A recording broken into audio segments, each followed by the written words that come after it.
Gentlemen, we're history.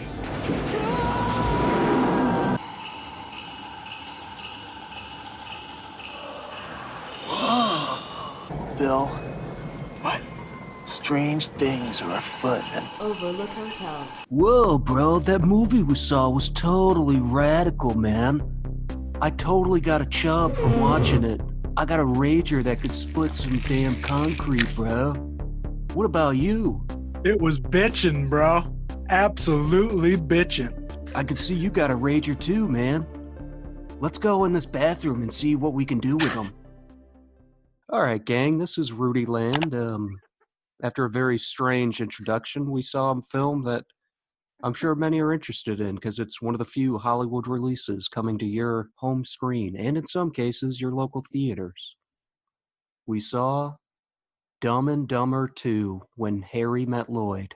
There's shit everywhere!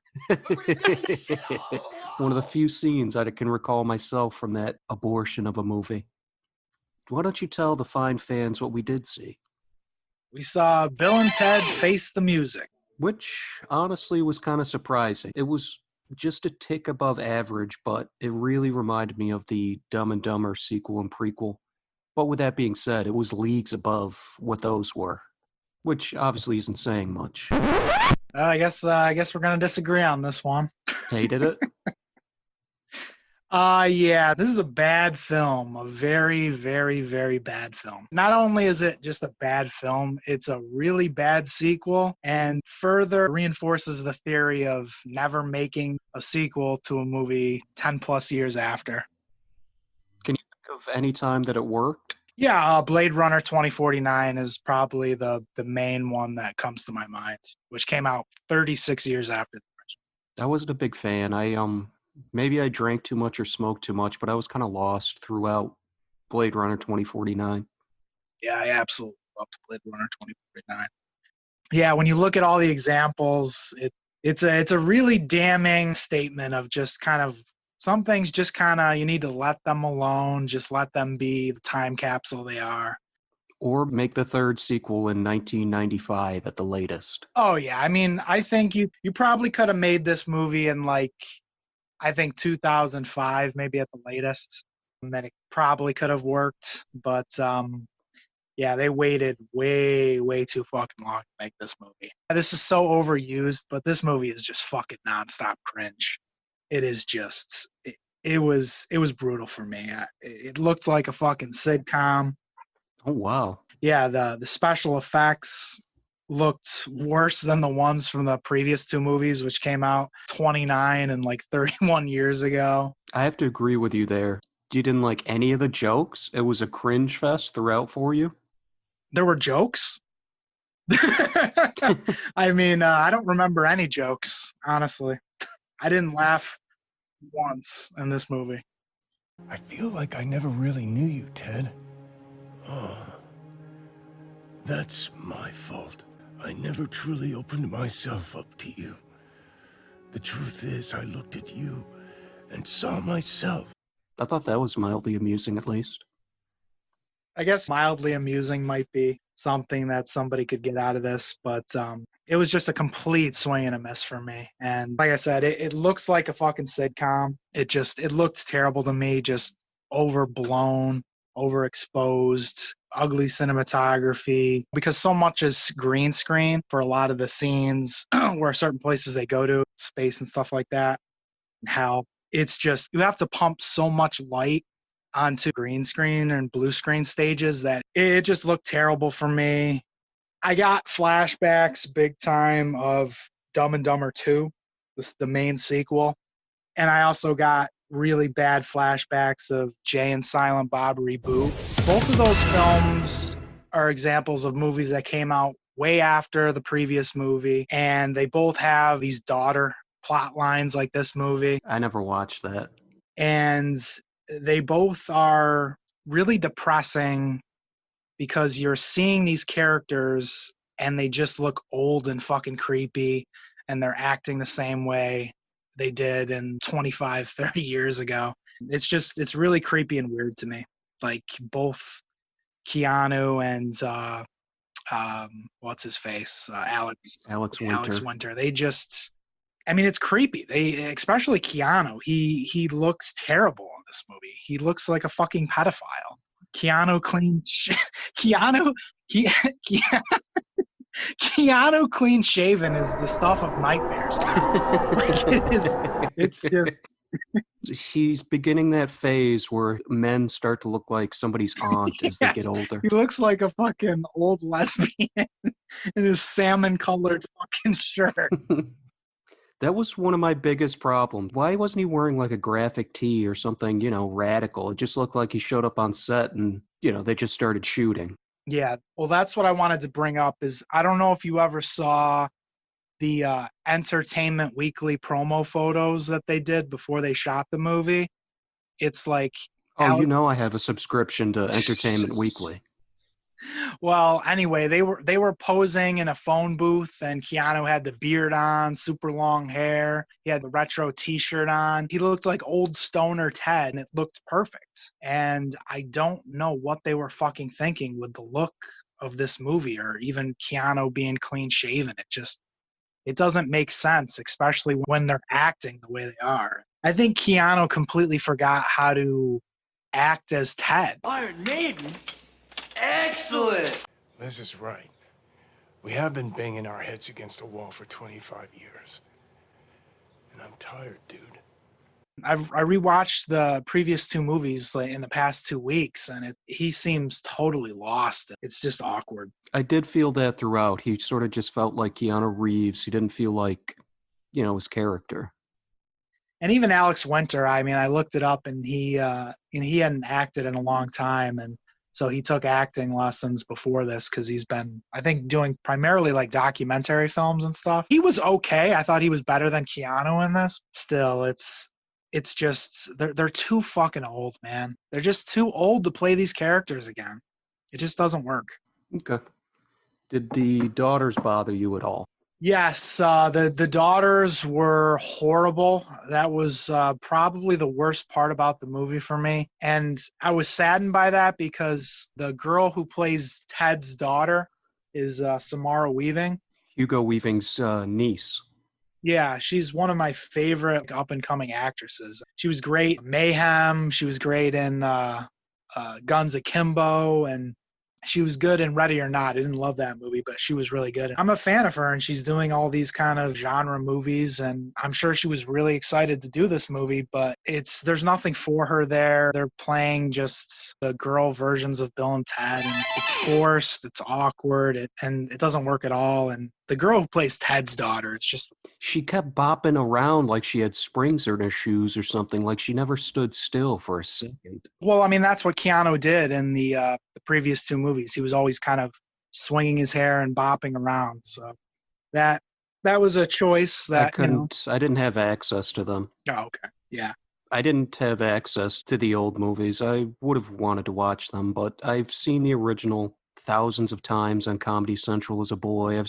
I used to own Bogus Journey on DVD. I got it free with a large pizza from Pizza Hut once. Look what Pizza Hut's got for you now. The DVD is yours to keep when you buy a large Pizza Hut pizza at regular price. Choose from 4 comedy classics like All Dogs Go to Heaven 2 and Salo or 100 Days of Sodom. Pizza Hut pizza and a DVD on us. You only get it when you gather around the good stuff.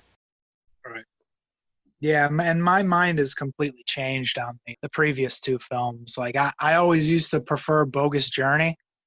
And after rewatching it, yeah, Excellent Adventure is definitely a way better movie, in my opinion. Okay. So I guess that's a no recommendation from my partner, and I'll go, if you got nothing else going on, why not? It's, like he said, mildly amusing, at least. For me, it was. My biggest issue with this movie, though, I think might be where the sequel, it went in a totally different direction. This movie is just an amalgamation of both of those movies. Like, the daughters, we'll save that for spoilers, but essentially the plot is the two other movies' plot. yeah, it's like a greatest hits compilation of the previous two movies. No, I'd go with that. Way too much nostalgia baiting, way too many references to the originals, which Yeah. I didn't hate, but after the hour and 10 minute mark, I'm like, all right, We've seen the original movies. Do something else. Yeah, and it recaps those movies too, even at the beginning. What is it? The daughter's voiceover at the beginning? Yeah, in the end. It's like recapping the movies. Yeah. I will say it does share the same shameless product placement as the previous two movies. Cheetos, there was Pepsi. Guitar Center. Yep, Guitar Center and Circle K, I remember saying. There might have been a few others too. The Cheetos and the Guitar Center really stuck out for me, and Pepsi as well. No, I mean, the only other thing that I'd bring up is that the director of the film, Dean Parsat, if you really look at his filmography, he's never made a good movie besides Galaxy Quest. I've never been a massive fan of Galaxy Quest. It's shitloads better than this movie. It's like one of those movies that has a huge cult following. I'm kind of in the same boat. I mean, I like it, but I don't own it, and I'm probably not going to buy it unless I see the Blu-ray for $5 somewhere. Right. Yeah. It's a movie that I definitely would want to rewatch because it's been a few years since I've seen it, but I definitely remember there being something to it. And this movie, it had a $25 million budget, and the first movie had a $10 million budget, and I think if you adjust that for inflation, it's basically the same budget as the first movie. So, I mean, I feel like there's no excuse. Like, they could have done so much more with this. The problem was back then there was, but they weren't readily available. Not really too many computer-based effects. They had to do virtually everything practically. Here, they just said, "Oh, okay, let's just use the computers for everything." Yeah, and they would have been way better off using those old techniques, rotoscoping and all that kind of shit, because that stuff looks great even now. Like when the phone booth disappears and there's that firecrackers in the shape of a rectangle in the first movie, it looks great. And this, there's really kind of nothing to it. It's just, oh look, it's shitty CGI. It's like the Phantom Menace. Yeah. In any of those scenes. Yeah, and it's pretty bad when you got a movie that's just came out. Special effects don't hold up at all. Yeah. So again, a slight recommendation for me and a no-go for Pol Pot. Let's move ourselves into spoiler. The plot, essentially two storylines here. The girls are trying to put together a band of historical figures for their fathers so they can reunite the world, reunite the time-space continuum, whatever. Meanwhile, Bill and Ted, instead of just making a song, they decide to go about 2 years ahead each time to try to rip off the song from their future selves. Their future selves are always losers. And that's the joke. Yeah. That just didn't work for me. When they break into Dave Grohl's house and stuff, and they're doing these English accents. And it's like, when Keanu did his English accent, I got a fucking flashback to Bram Stoker's Dracula. It's like, oh, fuck, here we go. Here we go with Keanu in an English accent. That's no good. I've seen many strange things already. Bloody wolves chasing me through some blue inferno. Once Bill and I were knighted, things got so good with Liz and Joe that we decided as families to start summering in medieval England. I want to bring up something minor with you in the beginning. When they're trying to explain how time is ripping apart or something, we see George Washington get sucked out of his universe. We see Jesus Christ get sucked out of his universe. We see Babe Ruth get sucked out of his timeline or universe. Right. Then we go on to some random black guy rapping. Who the fuck is that guy? Later we learn it's Kid Cudi, who I still know nothing about. Yeah, Kid Cudi, he's made some good music. He's not like a prototypical rapper. He's kind of influential in kind of that auto-tune stuff. Like he wrote basically pretty much the entirety of Kanye West's 808s and Heartbreak, which I'm a big fan of that album. And so, I've not checked it out. Yeah, he's made some good music. He's definitely an alternative kind of hip-hop artist. It just feels weird. Like, you see these historical figures who, well, not everybody would know who they are. Most people probably would. Yeah. And then, random rapper. Yeah, I mean the previous two movies have a random like rock star in them, so it wasn't like a big deal to me. But I understand what you're saying. It's like because I mean the last movie has a random guy from Faith No More in it, and it's like I think a lot of people, even at the time, would be like, "Who the fuck is that guy?" you know. Yeah. So I would say some other. I really like seeing Hendrix, but after a while it seemed cheap. I'm a really big Hendrix fan. I'll drop some deep cuts for the fans out there. His cover of Gloria is great. Machine Gun is great. Bold as Love cut from the box set is what I would plan on being buried to. So I'm a big Hendrix fan. I am as well. I love Hendrix, and I don't know. Did you mention All Along the Watchtower, Bob Dylan's cover? That's a pretty amazing cover. It's overplayed. It's really good, but it's overplayed. One more interesting tidbit about Hendrix, since you brought it up. He's one of the few artists who has way more covers than original tracks. Really? I didn't know that. Did you ever see the biopic of him? All Is By My Side. Did you ever see that? Nah, I think Andre 3000 played him, right? Yep. Yeah, I never saw it, but I was wondering if you did.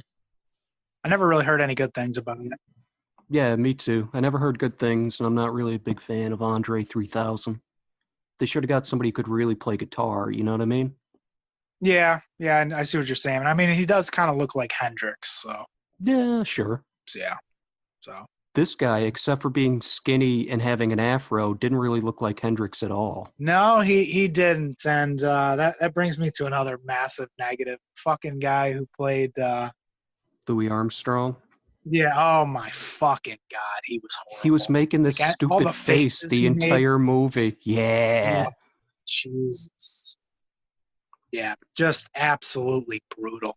Yeah, he was like had this like shit-eating grin. Yeah. Yeah, awful, horrible actor. Just terrible. And his voice made me want to retch. Yeah, I completely agree. That was a horrible mistake. The random cave woman playing the drums. Like, okay, what are we doing here? Yeah, that was dumb. You could have just got like somebody to be Led Zeppelin's good. John Bonham, maybe. That would have worked. Right. Yeah, John Bonham. That's what I thought too. Yeah. They were definitely trying to differentiate between times because Hendrix 60s, Armstrong 20s, Mozart, I believe 1800s, 1700s maybe. Yeah. And then some ancient Chinese woman. Right. And then cave woman. Yeah, they wanted the variety. She's the best drummer of all time. How the fuck do you hear about a cave woman drummer? Yeah, well, I mean, if you're looking for logic in a Bill and Ted movie, you're in the wrong place. Yeah, for sure. I would have liked for them to, instead of Louis Armstrong, gotten somebody who this is just my personal thing. I realize most people wouldn't have liked this, but it would have been great for me if he got Robert Johnson or Blind Willie McTell, somebody like that. I would have loved to have seen a modern slide blues guitarist playing with Jimi Hendrix. Oh, the bitch done shot my dog. Let's get back on track here before I get angry. Replacing George Carlin with Kristen Schaal should have been considered a crime against humanity. I don't hate her, but you're really going to take one of the greatest comedians ever and replace him with an okay one whose main attribute is her cutesy voice. Yeah, she's really bad. I mean, apparently, I guess they were gonna do a CGI Carlin, so I guess that would have been worse. That would have been much worse. Yeah, that would have been worse. I mean, they could have just got somebody who looked like Carlin. You know what I mean? Just try to find a lookalike. I know that would have pissed people off. And do that Grand Moff Tarkin thing. Yeah, just just get somebody who looks like Carlin and put a little makeup on. One more minor gripe. The girls, for some reason, when Kid Cudi shows up, they're like, "Oh, Kid Cudi." It reminded me of a Simpsons read, like this one. Yeah, well. James Woods. Kid Cudi! Yeah. The girls, they started out super annoying, but it really helped to break it up that there was two different plots going on. So you'd be with Bill and Ted for one scene, then you'd go over to the girls. It sort of lessened the annoyance I felt with their presence. Yeah. Well, I mean, they could have wrote a better story, and then that wouldn't have been a problem. For sure. I would have preferred to watch a whole movie of just Bill and Ted. They get stuck because I like the old age makeup. I would have literally watched a whole movie of them like stuck being old and trying to go back and become young again and being just stuck as geriatrics. Like hijinks of that. Did you like the end credits scene? No, that was terrible. Yeah, that was awful. Yeah. Yeah, the fact that this had an end credit scene, just that solidifies just the problems with this movie. What you're chasing after the fucking Marvel films. Is that what we're doing here? Would it have helped you a little bit more if we saw the wives? Because the wives went on a little adventure of their own, but we didn't see any of it. Yeah, I never gave a shit about the wives ever in any of the films. I've never been a fan of them. I don't have a problem with their plot, their storylines, but it's just like I don't care. The scene when they're at the therapist's office, like the couples therapist, that's another actress who's like, why did you cast her? She's like Kristen Shaw. She's just terrible. Like, I hate her face. I hate the way she delivers lines. She's just awful. You know what I'm talking about? I don't hate her, but she's certainly in way more movies than she should be. She was in her own sort of star vehicle where she was a fat girl and she had to run or something. I never saw it. Yeah. Britney Runs a Marathon, I think it's called. Yeah. I never saw it. Yeah, but, something like that. Did you hate the robot as much as I did? Actually, I actually liked the design of the robot, and I actually really like that actor. He's on Barry, which is a show on HBO. It's Bill Hader's show where he plays a hitman who's trying to become an actor. Yeah. And he's not, like, when you first see him, I liked him, and it's a little ridiculous, but he was one of the only, like, okay moments for me. But I could definitely see people hating him. His bit went on for way too long. I'm Dennis McCoy, every 10 seconds. I have a name. It's Dennis. Dennis McCoy. Okay, let's go, Dennis McCoy. Dennis Caleb McCoy.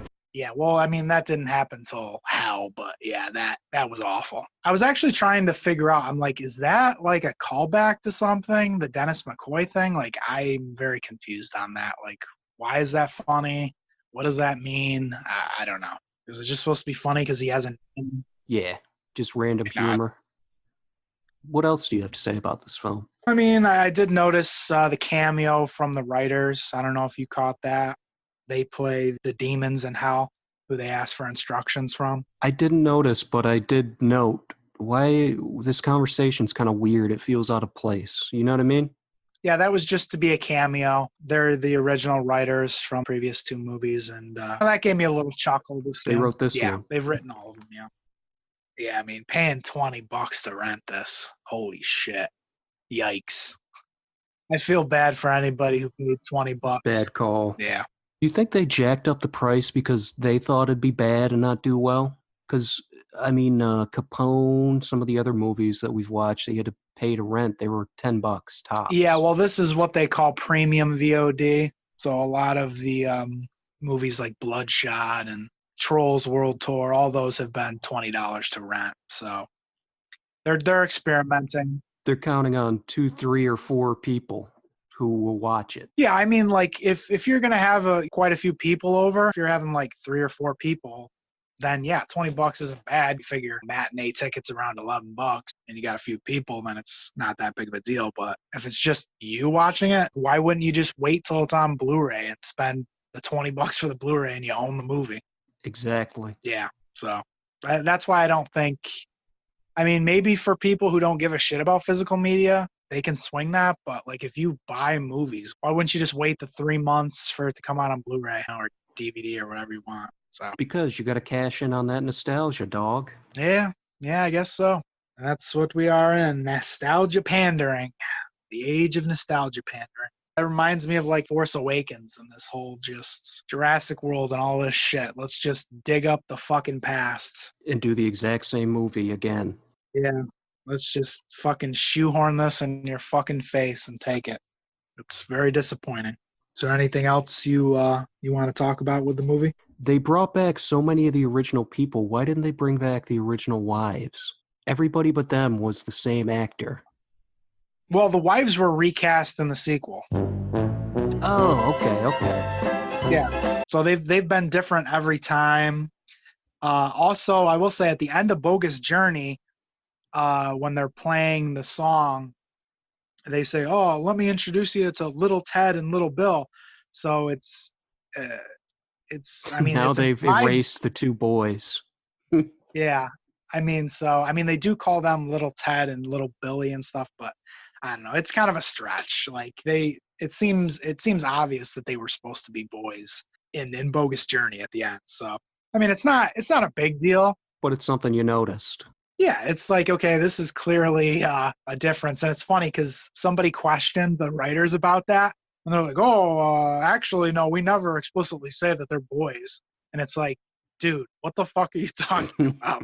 They say Little Ted and Little Bill. Like, who fucking names their daughter Bill or Ted? Well, their name is Theodora, and what was Bill's amalgam? Billy and Theodora, which I don't know. I still think it's kind of a stretch. Yeah. It's definitely kind of a They were calling each other B and T in the entire movie, and that kind of grated on me after a while. The two daughters. Yeah, it's a little too cutesy. It's a little too cutesy. Even though I really like William Sadler's death, it's like you wait till the end of the film to bring him back, and it's just kind of fucking lame. With the daughters in his house, oh, dads, you better go outside. It's just like, oh, God. That kind of bothered me too, because William Sadler, if I remember correctly, he was the first person to speak in the trailer. Like, he was front and center. Yeah, a lot of the promo had him in it too. Yeah, it was like a big selling point. Oh, Death's back. He's barely in this. Yeah, I don't know about you, but I have big respect for William Sadler. I can't think of a time I've been disappointed by a performance of his. Yeah, I mean he's solid in Die Hard 2 and trying to Shawshank. think of what else he's been in. Oh yeah, obviously. Holy shit, yeah, he's fucking great in In Shawshank. fact, many of those who's the guy who made Shawshank and those other Stephen King movies? What's his name? Frank Darabont. He's been in a bunch of Frank Darabont movies. He's always been excellent in my eyes. Yeah, he's definitely a really solid character actor. I just saw him in a movie recently, VFW. Wasn't a great movie, but he was good in it. He always delivers a solid performance. I've heard of it, but I haven't decided to pull the trigger on VFW yet. Yeah, don't. It's like a Rob Zombie poser made a shitty movie. You know, it's So it's got to be like a -10 on the Rudy scale, because I don't know if you fans know this or not, but I'm not the biggest Rob Zombie filmmaking fan. yeah, me either. It's like a really shitty version of Assault on Precinct 13 where everything's so fucking dark you can't see anything. Okay. And it feels like a shitty Rob Zombie movie. Really bad. In my opinion. I'll include some bits that I enjoyed right here. Don't go, because you're not going to find one. Yeah, but you're gonna go. So don't go. No, I guess go. We love you guys. Lovely, lovely. Thank you.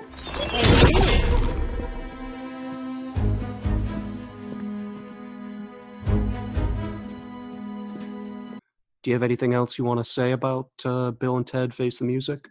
No, I'm sure there's going to be a lot of people who say that they like this and say, oh, you're being too hard on the movie or whatever. I think people they have rose-colored glasses on with a lot of this shit, and they just want to pretend that this stuff feels like it came out yesterday. This really, it doesn't work. It's not a good film. I really hope we don't get another one of these. If we do, it's just going to be the daughters. You realize that, right? Yeah, and I definitely won't be watching it. I'd say it's mildly, at best, it's mildly amusing with some minor annoyances. If you really want to see it, wait for it to come to Netflix or Hulu or something. Don't spend $20. Yeah, or just wait for the rent price to go down. Yeah. Yeah, I mean, the rent price is going to go down to like $5 or something. I mean, obviously, if you're a Bill and Ted fan, no matter what we say, you're going to watch it no matter what. But honestly, I'm telling you, if you love Bill and Ted, you're going to be disappointed. Like, honestly, it's so much worse than the previous two movies. It really is. It's such a massive I'm most step. disappointed in the lack of originality. I thought they were going to come in here and do something like wacky, something unexpected. Right. Yeah. I mean, why not go for broke with it? Supposedly there's been so many different scripts of it, but apparently the main plot that has stayed around with all those scripts is them trying to get the song that saved the world and all that. And it's just, man, it doesn't fucking work. It really doesn't. And it's so awkward seeing them do the air guitar again. It's just terrible. looks so bad. Yeah. God, is it fucking brutal. All right. So, So we're a recommending definite it. no-go from one of us.